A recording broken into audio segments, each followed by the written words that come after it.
Christian family में पैदा हुआ हूं, लेकिन कभी बाइबल नहीं पढ़ी। 2002 के बाद जब मैं बॉर्न अगेन हुआ, बाइबल पढ़ना शुरू किया, तब मुझे परमेश्वर समझ में आने लगा।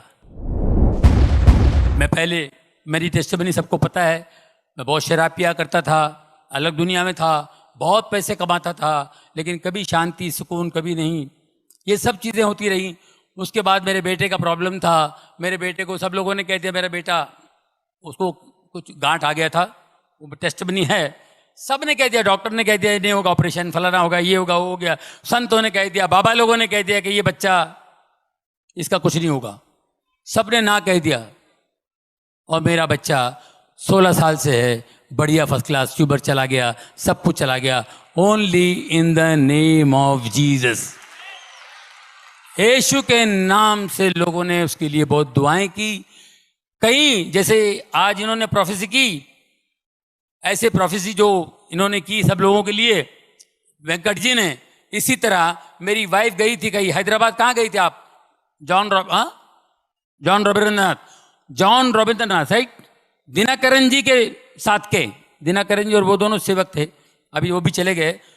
वो हैदराबाद में कोई मीटिंग थी, तो मेरे बच्चे के लिए मेरी वाइफ जाती थी, हर जगह जाती थी कि उसको हीलिंग मिले। इतनी बड़ी गांठ थी उसके गले पे, उसको हीलिंग मिले, जाती थी। ऐसे लाइन लगती थी, सब प्रेयर करते थे। वो रॉबिन जी बड़ा कड़क थे, वो जरा बड़ी स्ट्रांग बिलीवर थे, वो बड़े सेवक थे। जैसे मेरी वाइफ बच्चे को लेके आई, उसने बताया मुझे, उन्होंने प्रेयर किया, देखा tumour, in the name of Jesus this tumour will disappear. इतना बड़ा ट्यूमर, डॉक्टर भी बोलता है ऑपरेशन नहीं होगा, फलाना नहीं होगा, दिस ट्यूमर विल, ये गायब हो जाएगा, यीशु के नाम से ये यहां ट्यूमर इस गले पे नहीं होगा, जाओ। ये अपने लेके निकल गई, जाके फिर लाइन में खड़ी हो गई, फिर लाइन में खड़ी हो गई कि दोबारा हाथ लगेगा तो और अच्छा हो जाएगा जल्दी, कि दोबारा लाइन में खड़ी होके आ गई। और वो सेवक दास ने पहचान लिया, just now you came, no, I prayed for this boy, या हाँ, तो why are you coming again and again? तुम डाउट करते हो, जीसस पे डाउट करते हो। आई टोल्ड यू नो, ये नहीं रहेगा, ये ट्यूमर, इट विल डिसअपियर, गो। हम लोग सोचते थे कब डिसअपियर होगा। सब जो भी बड़े बड़े लोग हैं, बड़े ऊपर वाले के दास, जितने भी परमेश्वर के दास हैं, ये अपने अपने हिसाब से बोलते हैं। हम इंसान हैं, हमारा दिमाग इतना सा है, हमको विश्वास नहीं होता है। कैसे विश्वास करेंगे? बड़े बड़े डॉक्टर लोग कह रहे हैं कि नो नो यार, I think you know you have to go to America, I think, फिर भी वो भी लोग नहीं कर पाएंगे, ऐसी ऐसी बातें बोल गए। अमेरिका में भी ऑपरेशन नहीं होगा, तो फिर हम लोग कैसे यकीन करेंगे? उनका यकीन करेंगे, इनका यकीन करेंगे? इन्होंने तो जोश में बोल दिए। आप यकीन कीजिए, जब हम लोग अमेरिका गए उसका ऑपरेशन करने के लिए, और उधर भी अजीब और गरीब, हम लोग तो घूमने के लिए गए थे, कहां से चर्च में गए और चर्च के प्रीस्ट ने कहा कि go to Sloan Kettering hospital, God is going to heal him, it's a very good hospital, God is going to heal him, New York जाओ। स्लोन कैटरिंग हॉस्पिटल, जितने बड़े बड़े लोग उधर ही जाते हैं। अब ऋषि कपूर भी उधर ही है, सोनाली बेंद्रे उधर ही थी, अपना कौन है वो दूसरा, इरफान खान, सब स्लोन कैटरिंग हॉस्पिटल भी जाते हैं। मैं उधर गया था सर, वहां पर गया,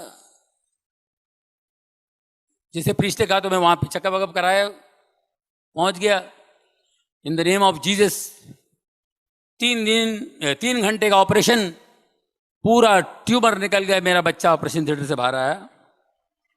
और यहाँ इंडिया में, मुंबई में कहा था कि ये अगर मैं ऑपरेशन भी करूं, 2 साल पहले, छोटा जब ट्यूमर इतना था, बाद में इतना बड़ा हुआ, इतना ट्यूमर था, तो बोले मैं ऑपरेशन भी करूंगा ना तो बहुत मुश्किल हो जाएगी, मगर ये वो हो जाएगा, ये हो जाएगा, और ये लेफ्ट हैंड तो 100% पैरालाइज होगा, आंखों की रोशनी जाएगी, और ये ट्यूमर वापस आ सकता है। 3-4 बातें बता दी। मैंने कहा बंद कर भाई। वो टाका फिर से लगा मेरे टेबल पे, मेरा बेटा वैसा टाका है, पूरा खोला हुआ उसने, मतलब फिर से टाका लगा तो बंद कर दो, नहीं ऑपरेशन करना। तो वही ट्यूमर इतना बड़ा हो गया था। वही ट्यूमर इतना बड़ा होगा। तो इन्होंने 3 घंटे में करके, और मैं ऑपरेशन थिएटर से बाहर आएगा तो मेरा बच्चा जो है उसका लेफ्ट हैंड का मेरे को फिक्र थी, लेफ्ट हैंड की फिक्र थी। वो जैसे बाहर आते ही मेरे को देखा और ऐसा हाथ उठाया left hand, daddy I am absolutely all right. हम लोग सिर्फ दुआ में थे, सिर्फ प्रार्थना करते थे और कुछ नहीं, सिर्फ प्रार्थना में थे सर। एक पट्टी, इतना बड़ा ट्यूमर चला गया और खाली एक ही पट्टी, और उस परमेश्वर का महान दास की बात याद आई, ये ट्यूमर गायब हो जाएगा, ये ट्यूमर दिखाई नहीं देगा, इन द नेम ऑफ जीसस ये ट्यूमर नहीं होगा। उस ट्यूमर के बाद मेरी जिंदगी बदल गई दोस्तों। 2002 के बाद मेरी जिंदगी बदल गई। मैंने पहला काम मैंने शराब छोड़ दी।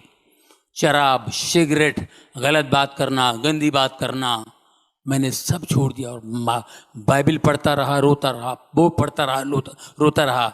ये मैं करते करते फिर प्रभुओं के दास दिन में 4-4 मीटिंग है, जैसे आप बैठे हुए हैं इसी तरह मैं हर मीटिंग, कोई भी जहां भी मीटिंग हो भागता था मैं, यहां मीटिंग, वहां मीटिंग, वहां मीटिंग। दोस्तों फिर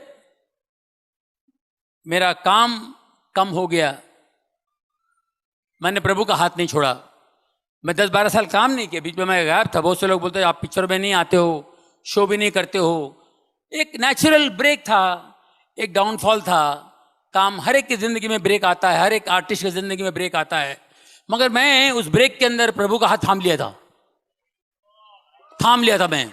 वो बोला मेरे को इधर मजा आ रहा है, मैं प्रेयर मीटिंग के लिए जाता हूँ, इधर उधर उधर इधर जाने लगा।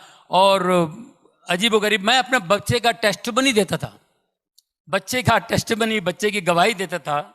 और बच्चे की गवाही दे के मैं खड़ा हो जाता था ऐसे। एक बार मैं ऐसे खड़ा था क्योंकि मैं बहुत प्रेयर में रहता था, तो एक दिन मैं ऐसे खड़ा था, मुझे लोग मिलने आए। ये 2003 की बात बता रहा हूँ। पास्टर शेखर ले गए थे मुझे कहीं, मुंबई कलीना में एक हॉल में मीटिंग थी इसी तरह। और मैं खड़ा हूँ, अद्भुत बातें बता रहा हूँ कि मेरे लिए बहुत अद्भुत था। तो मैं ऐसे खड़ा हूँ, एक लड़की आई ऐसे सलवार पंजाबी ड्रेस पे, वो बेचारी आई तो देखिए ऑटोग्राफ लेने आई। और जैसे मैंने उसका हाथ पकड़ के ऐसा मैंने कागज लिया, वो गिर गई। ये क्यों गिरे? उसका कपड़े ठीक कर रहा हूं मैं, ये क्यों गिर गए? दूसरा एक आया, क्या हुआ जॉनी भाई? वो भी गिर गया।